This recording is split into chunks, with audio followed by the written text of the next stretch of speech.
अहो ते लांजातलं फेमस माऊली snack centre कुठं आहे हो? हे काय हे बघा, हे दिसते बघा, हे समोरच आहे का? हे आहे दिसतं. अरे हो हां हे काय आवडीत असतं. हां हां हां. लांजात आल्यावर नाश्ता काय करायचा आणि कुठे करायचा यासाठी उत्तम ठिकाण माऊली स्नॅक सेंटर. अगदी हायवेला लागूनच. निलेश लांजेकर आणि त्यांच्या पत्नी हे स्नॅक सेंटर चालवतात. काय काय मिळतं?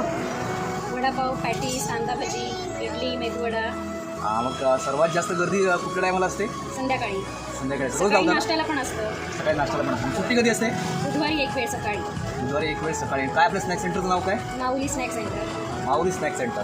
कुठे आहे नेमकं? बाजारपेठ लांजा, कांदाबाद हायवेला आहे. हायवेला. ओके. निघता निघता माऊली स्नॅक सेंटरची मस्तपैकी कुरकुरीत गरमागरम कांदा भजी खाल्ली. तुम्ही पण जरूर भेट द्या.